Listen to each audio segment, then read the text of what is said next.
Should we forgive the Nazis? That's tonight's topic. And that's a very difficult question, perhaps even a painful question. But it's an important one. And it's inspired by the story we're going to learn tonight. Another outlandish story that we're going to study together, hopefully to take away an outstanding life lesson. And as we've been studying in the past few weeks, stories from the tractate of Talmud of Gittin, where stories around the time of the destruction of the temple, because we are now in the few days before Tisha B'Av, which commemorates the date of the destruction of the temple. So tonight we're going to learn another story from Gittin 57b, and I hope you downloaded the source sheet. You have it on Facebook or on YouTube, the link to the source sheet. It's one story for tonight. Very outlandish, but with some outstanding lessons and some difficult discussions that we're going to have with each other. Let's get started. On the source sheet, source number 1, here goes the outlandish story. With regard to the Babylonian exile following the destruction of the first temple. So this is around the 6th, 7th century before the Common Era, around the destruction of the first temple, destroyed by the Babylonians. Rabbi Chia bar Avin says, the Rabbi Yeshua ben Karcha says, here goes the story that happened after the destruction. An old man from among the inhabitants of Jerusalem related to me. In this valley that lies before you, Nebuzaradan, who was captain of the guard of the Babylonian king Nebuchadnezzar, killed 2,110,000 people. And in Jerusalem itself, he killed 940,000 people on one stone, until the blood of his victims flowed and touched the blood of Zechariah to fulfill what is stated, and blood touches blood, a verse from Hosea, the prophet. So Nebuzaradan is the general. He's in charge of destroying Israel, Jerusalem, the Jewish people, and the temple. He's killing now nearly 3 million, more than 3 million people. And the Talmud describes, and there are other quotes we're not going to study, how the blood flowed into the rivers. The rivers turned red. They were 2 parts blood to 1 part water. And we have this expression that the blood flowed to actually touch the blood of the prophet Zechariah. We're going to learn more about Zechariah in the moment. But that's the background that this old man told the story. Here he saw 3 million people murdered by the general Nebuzaradan, who worked for the emperor Nebuchadnezzar. Now, Nebuzaradan the general, he enters Jerusalem. He's destroying the temple. And in the temple, he found the blood of Zechariah, the son of Yehoiada, and he saw that the blood was bubbling up from the ground. And he asked the Kohanim, the priests, and others around, what is this? So the Kohanim, those in the temple, said to him, it's sacrificial blood that has been poured over there. So there's this blood bubbling up over here. Now you should know this blood is the blood of Zechariah the prophet. We'll learn about that soon. But the priest did not want to tell them what kind of blood it was. So they said, it's animals that were slaughtered recently and the blood has fallen over there. They tried to fool Nebuzaradan. Well, Nebuzaradan, he brought animal blood. He killed a goat, a calf, a cow, a sheep. And he compared it to the blood bubbling up from the ground over there. And he saw that they were not similar. You're lying to me. Here's all the different samples of animal blood, and it's different to the blood bubbling over there. So Nebuzaradan told them as follows. If you tell me whose blood this is, everything will be well for you. But if not, I will comb your flesh with iron combs. They said to him, what shall we say to you? He was a prophet among us, who used to rebuke us about heavenly matters. And we rose up against him and killed him. And for many years now, his blood has not settled. Here is the story. There was a man named Zechariah, the son of Yehoiada. He was a Kohen. His father Yehoiada was the Kohen Gadol, the high priest. He was a shofet, he was a judge. And he was also a Navi, a prophet. And he lived during the times of King Yoash. King Yoash was one of the many, unfortunately, disastrous kings for the Jewish people. And they promoted the agenda of idolatry and all kinds of distractions and deviations away from believing in God and from the life of the Torah. And Zechariah the prophet is receiving these prophecies from God, who's admonishing the people and telling them enough with the idolatry. And if you're going to continue in these ways, you're going to suffer. God is very distraught and disappointed in you. King Yoash is fed up. Enough with this Zechariah rabble-rouser who's disrupting his peaceful kingdom over here and calling out his negligence. And so it happened to be on the holiest day of all years, it was Yom Kippur, the grand day in the temple where there's so much action, the high priest doing his worship in the temple. Yom Kippur that year fell out on Shabbat. Now, all the Jewish people come to the temple to watch and to pray for the high priest perform his service on Yom Kippur. On that day, Yom Kippur on Shabbat, by the orders of King Yoash, the priests captured Zechariah the priest, they tied him down, and they stoned him to death. Imagine. Hard to imagine. Imagine in the synagogue, Chas v'shalom, on Yom Kippur and Shabbat, you take a Jew that you don't like and you tie him down and you kill him, you stone him to death. Thank God, we're doing well nowadays. We should be very proud of ourselves. Doesn't happen. There was a story that once something similar happened, but it should never happen. Chas v'shalom. But it happened in the temple. Now when Zechariah was killed, God was furious. And so the blood lay there in the temple courtyard, bubbling, not stopping to bubble. And no matter how much they tried to cover it and to bury it and to hide it, it didn't stop bubbling. And it's going on for centuries like that. And 2 centuries or 2.5 centuries later, Nebuzaradan the general is coming and he's seeing this bubbling blood and he's asking what it is, and they try to fool him, and then they admit it's Zechariah's blood because God is angry with us. By the way, just off topic for 1 second, there's a question asked over here. Think about this. Where else do you remember a story of the similarity or the lack of similarity between human blood and animal blood? You remember the story? It's in the Torah.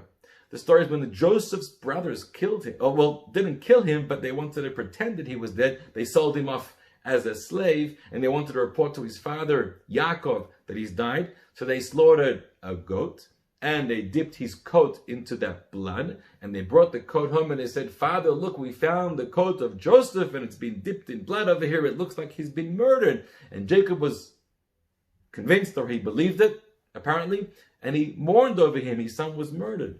So the reason why they dipped it into goat blood is because we're told that goat blood or animal blood is very similar to human blood. Yet here, when Nebuzaradan doesn't believe them about whose bubbling blood that is, and they try to tell him it's animal blood, he actually takes animal blood samples and compares them and sees they're not the same. So I'm no blood expert, but there's an inconsistency over here. Is the goat blood similar to human blood or not? That's the question that's raised over here. And there's a number of answers given by the commentaries. One answer is that apparently Zechariah's blood at this point in time wasn't only pure human blood, but there were all other, over the centuries, all other kinds of things got mixed into it, so it was no longer the same. That's one answer. Another answer is that it was a miracle. And a third answer given by the Maram Shif and other commentaries is that if you don't have both samples in front of you, you just see one blood, you can get fooled. Animal blood, goat blood, human blood. But here, that was with Jacob, with Yaakov, with the story with Joseph's brothers. But here, Nebuzaradan actually has the blood of Zechariah on the floor in front of him. He has samples of the goat blood that he's just killed. When you're comparing the two side by side, there you can tell the difference. Anyhow. So, what happens? Nebuzaradan says to them as follows: I will appease Zechariah. Watch. What you can't do for 2.5 centuries, I'm going to achieve. What did he do? It's a very sad story. He brought members of the great Sanhedrin, the great court, the highest leaders and judges in the land. And then he brought members of the lower Sanhedrin, the lower courts. And these are great scholars and great holy, righteous people. And he kills them all there, right in front of Zechariah's bubbling blood. But the blood did not settle. He then brought young men and virgins, young couples, and men and women, and he kills them all as well. And this is after he's already killed who knows how many people. And the blood did not settle. He then brought school children, little boys and girls, and he kills them as well over there. But the blood does not settle. He thinks he's doing Zechariah a favor, because Zechariah and God are upset the Jewish people, so he said, let me kill all your people, punish them on your behalf. Hopefully that will appease you. Finally, Nebuzaradan says to Zechariah, Zechariah, Zechariah, he calls out to this blood, I've killed the best of them. I've killed all the pious, righteous scholars. I've killed the young children. I've killed the innocent men and women. Would it please you if I destroyed them all? You want me to keep going? I'll keep going. I don't mind, says Nebuzaradan. When he said this, the blood finally settled. So here we have a massacre of millions of people. We have the backdrop here of Zechariah's blood in the temple bubbling. It's a disastrous scene. At that moment, this is the backdrop. What happens? Nebuzaradan contemplates the idea of repentance. He has feelings of guilt and remorse. And he says to himself, if for the death of one soul, the innocent murder of Zechariah, God punishes the children in this manner, look what he's done. He's allowed me to come into Jerusalem, breach those walls, enter with my army, and kill millions of them. And this apparently is all a punishment. He understood it's a punishment for their innocent death of Zechariah as one of their crimes, one of their sins.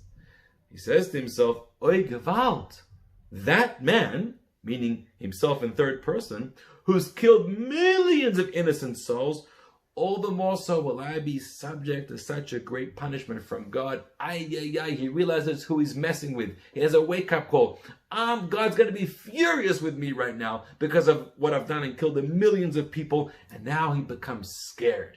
Now he's petrified. He doesn't know what to do. So listen what he does. He fled. He was the general, leading the army here, leading the war, winning the war. He fled.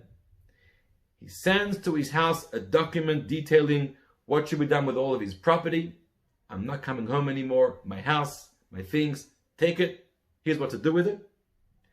And he goes and converts to Judaism and becomes a Jew. Wow. Nebuzaradan, the murderer of 3 million Jewish people, innocent people, destroyer of the temple, now converts to become a Jew. How does that make any sense? And this is going to lead to our topic for tonight. Nebuzaradan converts. I have a lot of questions over here. First of all, which Bet Din, which court would even go ahead and convert him? And which community would accept him? Which shul did he become a member of? Nebuzaradan, the murderer. If anything, he would come, arrest him, try him, capital punishment, probably death sentence. He's killed millions of us. He's destroyed us entirely. What does that mean? He converts to Judaism. And even if it's not converted to Judaism, let's say he's asking for an apology. He's asking for forgiveness. He's saying, I'm sorry. He realizes what he's done wrong. Could we forgive him? Now, I want to read one more paragraph before we open up this discussion further. Just some context, because we have historically some of the most vicious, wicked, cruel people in our history who converted. And the Gemara makes a point to mention that we did see wonderful descendants from them.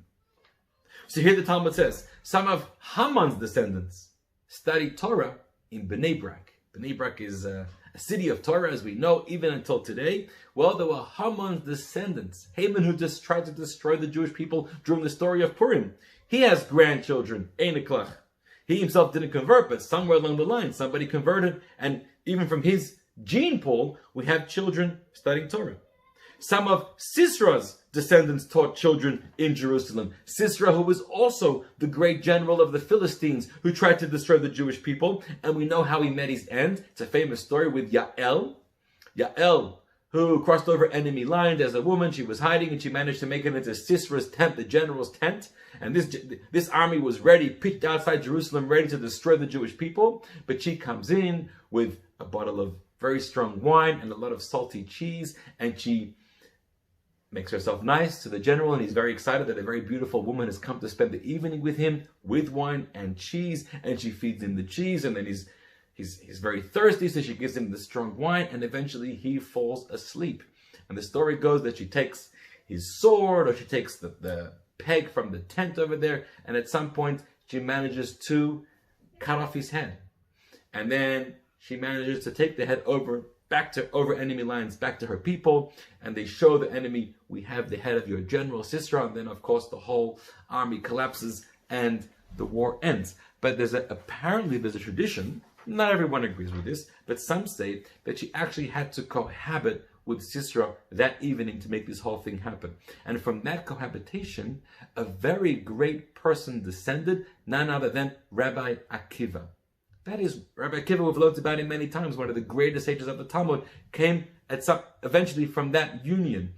That's one of the stories. And there are other examples or opinions about who's Sisera, the general, the wicked general Sisera. His descendants studied Torah in Jerusalem, whether it's Rabbi Akiva or somebody else. And then we're told some of Sancheriv's descendants taught Torah in public. Another wicked king, wicked general, tried to destroy the Jewish people.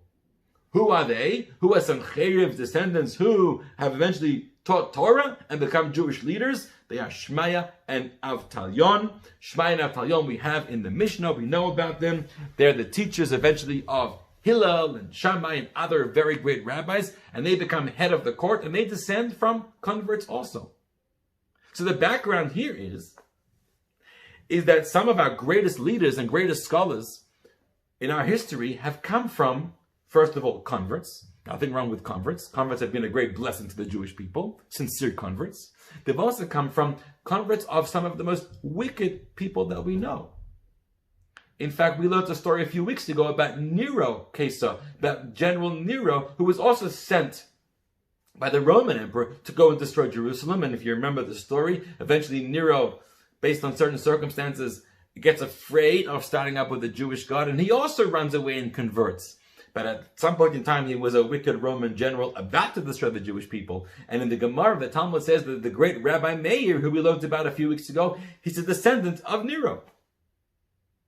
So we have to tread carefully over here. You never know what's the potential for the future. You have somebody who you think is a lousy person and there's no hope over there, and maybe you just want to kill them and destroy them, but maybe down the line there could be some genes, some potential for a very illustrious leader to emerge. In fact, we have a principle that we judge a person based more upon their own merits, their own credibility, their own achievements, more than their yichus, their lineage. Yes, we take yichus and lineage very seriously. And if somebody says, oh, my grandfather, he was a great rabbi, my grandmother, she was a great woman, it's a very special thing, and you see that a lot, and people are very proud of the pictures in their homes. My great-grandfather was a rabbi of a city in Poland. People are very proud of it, and rightfully so. It's a good thing, and it means you have a special gene pool. You know, we talk about genes and physical, scientific genes. We also have spiritual genes. And if you have lineage of great leaders and scholars and pious people and righteous people, that certainly works for you, that affects you in a certain way. But at the end of the day, lineage is only so much. Like we say, lineage are like a bunch of zeros. Imagine you have great people in your family tree. That's a bunch of zeros.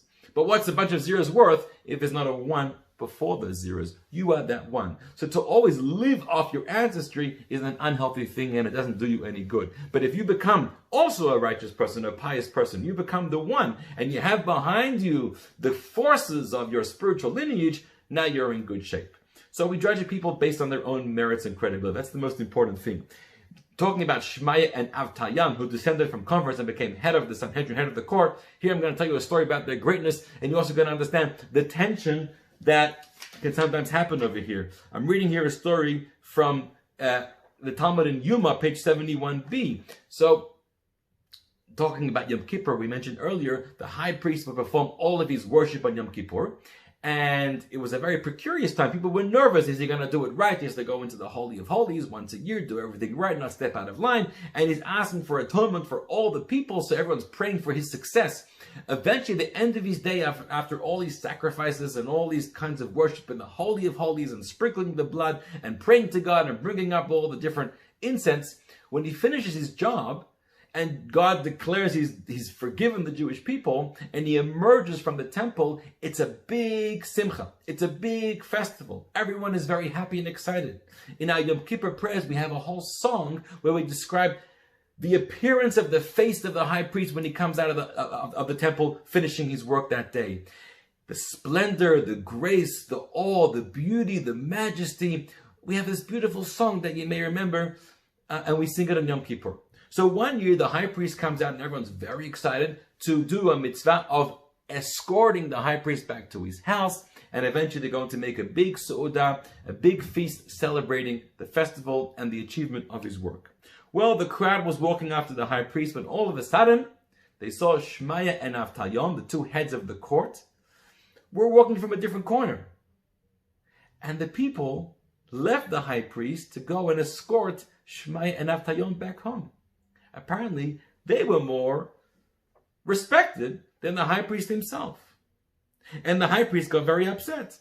All the people left the honor, and gave the honor to those people. So, afterwards, when the Shmaya and Avtalyon and the high priest cross paths, the high priest turns to them and he says something very not nice. He obviously his ego was wounded over here. And he tells them, "Let the descendants of the Gentile nations come in peace." He welcomed them, but he had to give them what we call in Yiddish a little stech. He had to give them a little stab. Yeah, we know who you are. You come from a family of converts. Yeah, sure, you can come in, but remember who you are.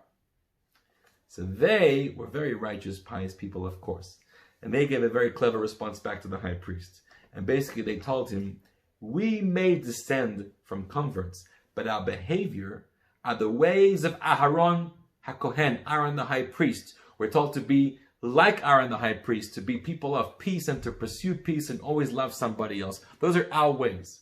You, on the other hand, you may be a descendant from Aharon HaKohen, but your ways are nothing like Aaron the high priest, because your ways are not peaceful and not loving. Look at the way you're treating us. And that was the way that they gave a lesson to the high priest of the time. So that's something that we've seen throughout our history, the way we treat even converts. Converts, we love the convert. The Torah says you have to love the convert more than it says you have to love a regular person. And we've spoken at other weeks about how you never remind the convert about their past, and you welcome them in the community. And sometimes they can be the greatest blessing to the Jewish community. They bring their background, their things they've been exposed to otherwise, and they bring a fresh voice to the Torah and to the Jewish community. And so never underestimate what may come out of somebody in the future.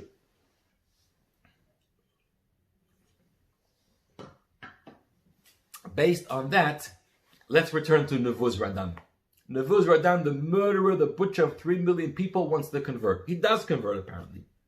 And we have all these questions. How could he convert? Who would convert him? Who would welcome him into their community? I can't speak for what happened then. I don't know the dynamics. I don't know, was there a community that welcomed him? Did he become a member of a synagogue? Did he find a Jewish wife? I don't know. I don't know what happened then. But I want to think about how this could play out. And I want to think about on a broader level, putting the issue of conversion aside, if you would have a murderer, if you would have a butcher on the level of Nebuzaradan, or even not on his level, a small murderer. And one day they wake up and they have so much regret and remorse for their harsh ways, for their evil ways. And they turn to you, and they say, I want to change my life. Please forgive me. I want to do teshuvah. Can we welcome that teshuvah? Should we welcome that teshuvah? You have a murderer who gets tried in court for capital punishment, and he wakes up and he says, I just want everyone to know, it's true I murdered the person in cold blood, but I did teshuvah. I'm a changed person. No? Would we welcome that? Would we accept that argument? Or never? We have to go ahead and kill this person if we have the proper evidence and support for this case. And the context I want you to think about is, when we talk about Nebuzaradan and we're talking about somebody 2,500 years ago, it seems very distant. Here's how the question would be in our day and age. It's a harsh question, but I want you to understand the context. If Hitler, Yamach Shemo, may his name and memory be erased, came after the war and asked for forgiveness from the Jewish people, Could we forgive him? Would we forgive him? How does forgiveness work? Can we forgive everybody? Or are there some people and some sins and some crimes that you cannot forgive? It's a very difficult question. It's difficult because we Jewish people, we know and we believe in the power of forgiveness. The Torah tells us and God tells us forgiveness is the ultimate Jewish value. We don't believe that if you do something wrong, you commit a crime, you commit a sin, you have broken something, that it can't be fixed and you're sentenced to eternal doom. We don't believe in that. We believe that no matter what you do, no matter how broken it is, you can always fix it. And we learn that from God himself, because God forgives. And because God forgives, he's teaching us to forgive. And so just like when we commit a sin against God, God always gives the power of teshuvah. Comes to Yom Kippur, God can forgive us, or any other time, God tells us, I want you to learn from me and I want you to learn how to forgive also. No matter how much someone has harmed you, injured you, wronged you, learn the power of forgiveness. God says, if you'll learn how to forgive somebody else, then I'll forgive all your sins. As our famous line says, to err is human, to forgive is divine. Meaning, humans make mistakes all the time. That is true. We make mistakes and we're going to need forgiveness. Others make mistakes against us. But to be able to forgive is to rise above your humanity. To forgive is to rise above your shortcomings and to learn from God. And to be able to let it go. Forgiveness is very hard. If someone's injured you, hurt you, stolen from you, how do you forgive them? But we should forgive them. Now we should mention that this, of course, is in a case when someone is truly regretful and remorseful. Forgiveness is not of value to someone who is not genuine in their remorse. To forgive someone who has not done teshuvah and is not regretful actually would be a negligent thing to do. And that too we learn from God. God doesn't forgive people who are insincere. Just to pay lip service, God, please forgive me and grant me another year. God says, I want to see some sincerity. I want to see that you really have done teshuvah. Right? We have episodes right after the Columbine High School shooting. And the very next day, so many students and others stood up and said, let's forgive the murderers. September 12th, the day after September 11, 2001, all over American campuses, students and others stood up and said, let's forgive the people who drove those planes into the Twin Towers and to the Pentagon. That's not okay. Forgive them. Did they express any regret, remorse? Did they do teshuvah? Or they drove those planes and killed thousands of people with conviction, with joy on their mission? We don't forgive such people. We don't forgive someone who is not genuine. That would be immoral. But if someone is genuine coming to us for forgiveness, we must forgive. Sometimes it's hard to forgive. But think about this. This is the 3 tools to help you forgive somebody when someone's harmed you. First of all, are they genuine? Right? And they've recognized they're only humans and they make mistakes. And if you can find that within you, recognize you can also make mistakes. You also sometimes do something and say something and harm somebody else. And it's painful, but you're a human, you made a mistake, you want to fix it. Well, let them fix it as well for you. Number 2, has justice been served? If justice has been served, and if they've compensated you for what they stole from you, or they've done something hard to try to, address fix what they've broken, maybe justice has already been served. So it's time to let go. And finally, to think about, by not forgiving, who are you truly harming? Sometimes you're not harming only that person, but you're also harming yourself even more. When you don't forgive, you carry on to these feelings forever. And it's not healthy for you. It's not good to carry these grudges and these burdens in your heart. You'll be a much happier, more comfortable, more peaceful person if you learn to let it go. So whilst forgiveness is difficult, it's very, very important. And we learn that from God. But to what extent can we forgive? Can every sin be forgiven or not? That's our question. We have a story about this from the Holocaust. Maybe you're familiar with this story. It's recorded by Simon Wiesenthal, the great Holocaust survivor, an activist. he tells of the following story. In 1943, he was in the Lemberg concentration camp. He and many other the Jewish prisoners were sent to a Nazi medical facility to help patients there and to clean up a lot of the mess in the hospital there. One day, he was summoned. Simon, prisoner, number whatever, come. Where's he going? And he's brought to the bedside of a dying Nazi. This Nazi's name is Karl Seidel. The Nazi is breathing his last breaths. He's not well. He's going to die. And Simon is a prisoner in this concentration camp and he's standing there. What do you want from me? What are you going to do to me now? And the prisoner begins to talk to him. He tells him, I want you to know my story. I grew up in a German home. He explains his upbringing. He joined the SS Hitler Youth when he was young. He became indoctrinated. He became part of the Nazi party, became an SS officer, a soldier. And he's talking for hours. And then he says, I want to tell you a story that happened a year ago. A year ago, we were in a city. We rounded up a whole lot of Jews, 300 Jewish people in a building. And we were instructed and we followed the orders and we set the building on fire, murdering men, women, and children. It was on fire and people started to jump out of the windows to try to save their life. And we were given orders, anyone that jumps out of the window, you shoot. And we did that. And there's one memory I'll never forget, he says. I saw in the window a father carrying a little baby. Next to him was a woman, probably his wife, the mother of the baby. And they opened up the window and they climb on the windowsill. And the father blocks the eyes of the little baby on his chest. And the three of them together jump from this high window. And I took my rifle as I was told to do. And on their way down, I shot every single one of them. This is the story that Karl Seidel, this ruthless murderer Nazi officer, is telling Simon Wiesenthal. And he tells him, now here's the point why I called you here. I'm about to die.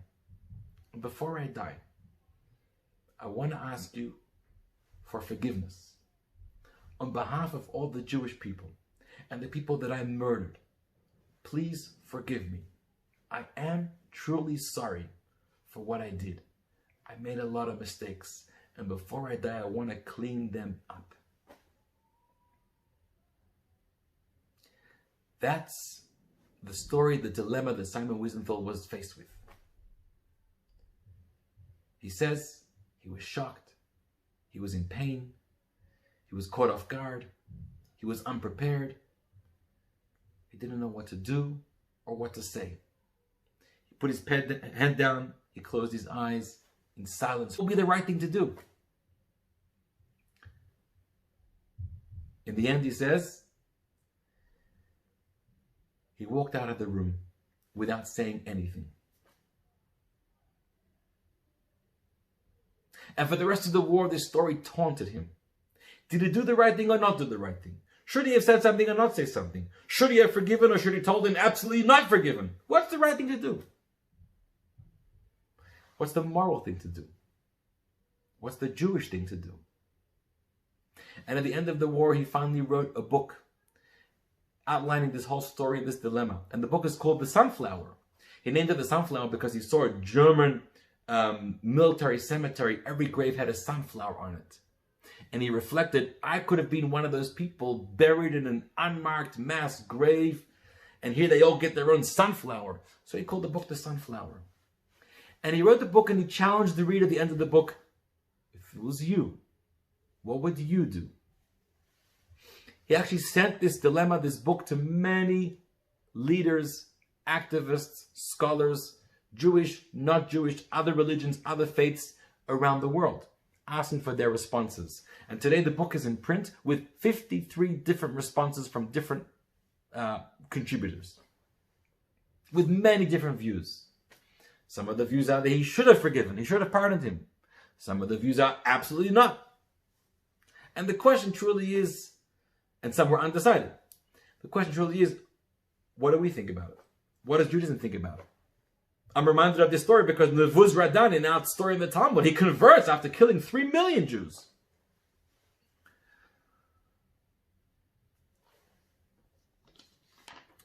So here I think this is the way to understand it. We find a fascinating teaching about Teshuvah, which is somewhat of a counterintuitive teaching, but it's very important to remember. The Torah tells us that when you come to synagogue on Yom Kippur, or wherever where you are in Yom Kippur, and you're asking for forgiveness for God, and you're genuine, you're really sincere about it, God says, here's the deal. I can forgive some of your sins, but not all your sins. Why? Why can't you forgive them all? I'm asking for forgiveness from all. So God says, well, you've committed two kinds of sins. There are the sins against me. You violated a ritualistic law. You didn't observe the Shabbat properly. You didn't put on the tefillin. You didn't pray. You didn't study my Torah. Those kinds of sins that you've harmed, you've injured me, so to speak, it's between me and you, I'll forgive you. But the sins you've committed against another human being, civil sins, you've shamed somebody, you've injured somebody, you've stolen from somebody, you've caused a lack of peace, you've hated, you've committed an act of violence, whatever it is, I can't forgive you for those sins, says God. For those sins, you have to receive their forgiveness from those people. It's very interesting. What would you consider to be a worse sin? A sin against God or a sin against a human being? We may assume the sin against God is much worse. A sin against a human being, no. Everyone says a little bit of Lashon Hara sometimes. But a sin against God, God says, it's the other way around. Sins against me, I can forgive. I know how to do that. But sins against other people, I can't forgive. Only God says you need the forgiveness from that person. That's why we have a story in the Torah where the flood story, in the times of Noah, and there was so much sin and corruption, and in the end, God brings a flood and destroys the whole world. Question, if God truly believes in forgiveness, why didn't he just forgive everybody? And the answer is he couldn't just forgive them because their sins weren't against him. Their sins were sins of murder, of corruption, of theft. They had to go to the fellow human being. So if you have harmed somebody else, don't turn to God. Turn to that person and say, excuse me, sir, I harmed you. I stole from you. I spoke badly about you. I injured you. Can you please forgive me? I am very regretful for what I did. That person can go ahead and forgive you. And if and when they do, then God says, okay, now you receive their forgiveness. I'm happy to forgive you. In other words, God says, I don't have the power. Now, he decided this, of course, but I don't have the power to forgive you for sins you've committed against another person, not against me. Forgiveness has to come from the injured party. This is a very important lesson. Before Yom Kippur each year, before we go to the synagogue, make your phone calls, turn to those people who you've harmed and ask for their forgiveness. So in a way, think about Simon Wiesenthal, standing by the bedside of Car Seidel.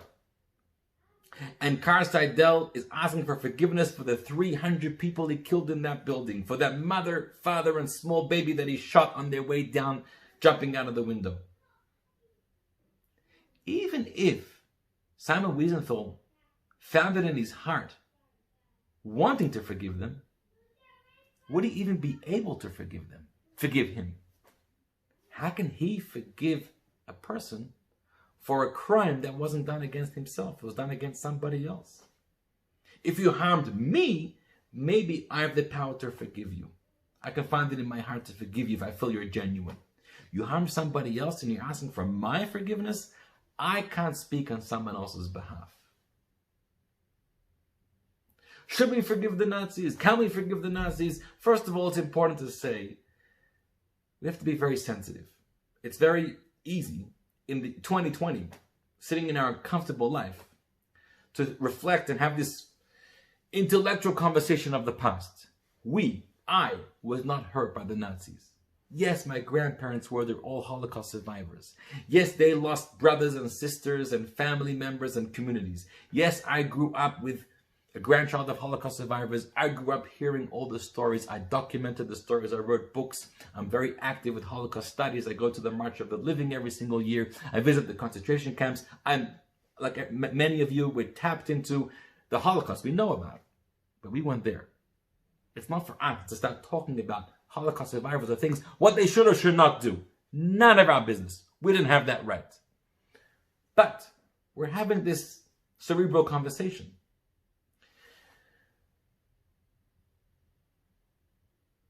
Nevuz Radan, he converted.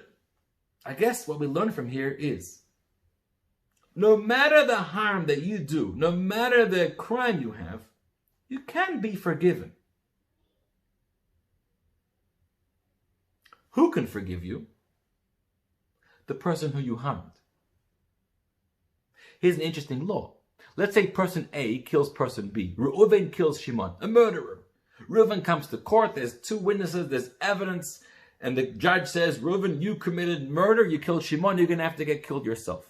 Reuven says, Mr. Judge, I want you to know, I did do the murder, but I'm deeply sorry. I apologize, and I've done teshuvah. Will that work? So the court says, listen here, this is the Jewish law. You may have done teshuvah, you may not have, we have no idea. We can't see your heart. We can't see what's inside your soul. We only saw your actions. Your actions were murder. We have to kill you. In heaven, you'll take it up with God.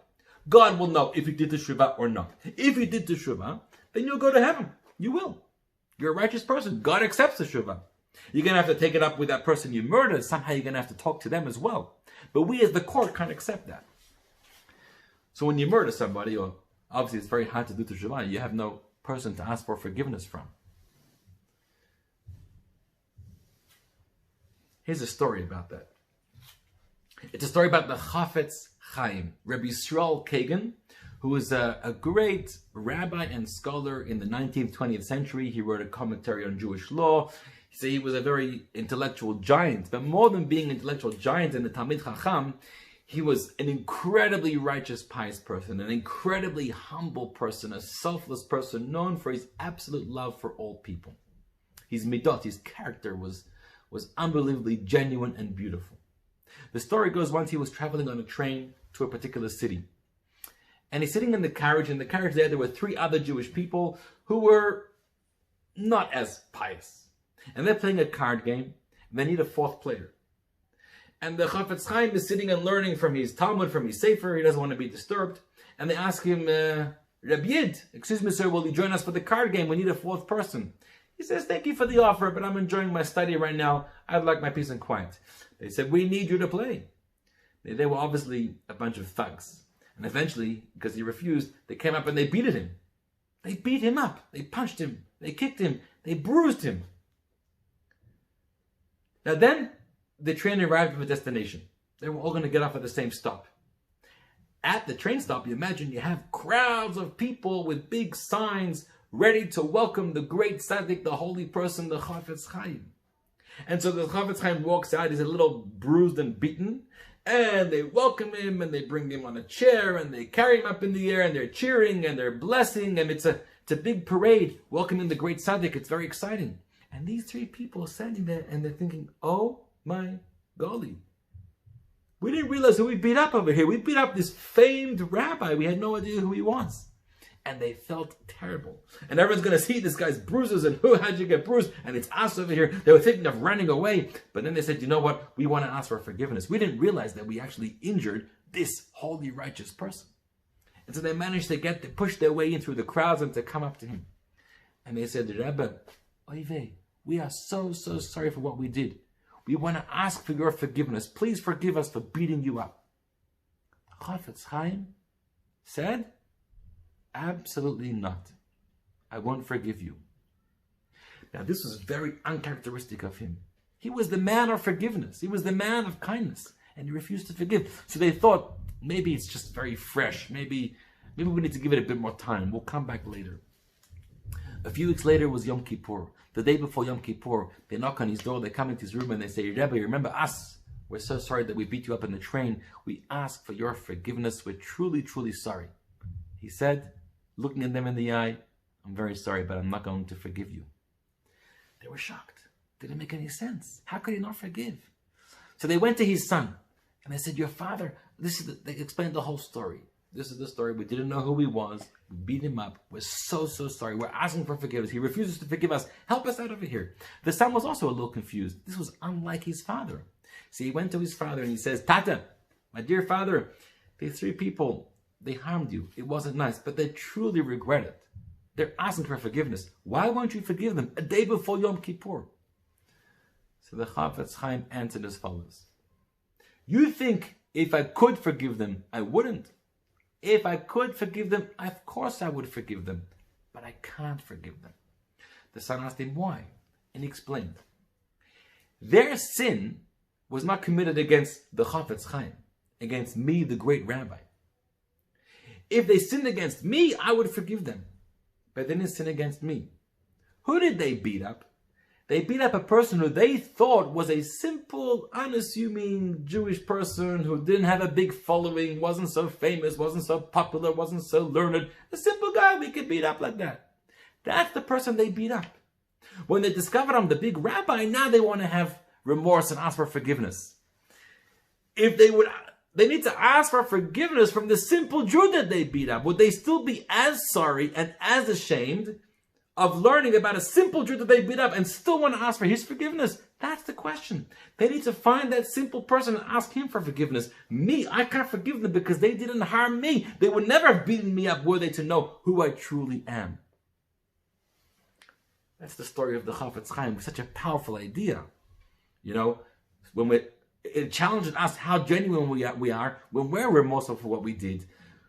Are we remorseful for the exact circumstances of what we did? Or we learned, we didn't realize it was a great person. It affects our reputation. And then we want to ask for forgiveness. That's not called genuine. Genuine is when you truly regret the thing that you did, not knowing all the things you know right now. So what are some takeaways from all this? It's a difficult, nuanced, sensitive discussion. With regards to Karl Seidel, with regards to the Nazis, with regards to Nevuz Radan, it's a difficult conversation. It's almost like we didn't have the power to talk about it. Let those who were injured and killed, let them deal with it. We do have Holocaust survivors that have come out. I've forgotten her name right now. A woman in the 70s, the 80s, she came out and she was a Holocaust, and she was one of Mengele's twins. And she was butchered and tortured together with her twin sister. They survived. She built a Holocaust museum. I'm trying to remember her name right now. She came out and she announced that she forgives the Nazis. That caused a big firestorm, a big controversy. Many other Holocaust survivors, many other people were very disappointed with what she did. Who do you forgive? How do you forgive? She tried to explain, forgive is not the same as forget.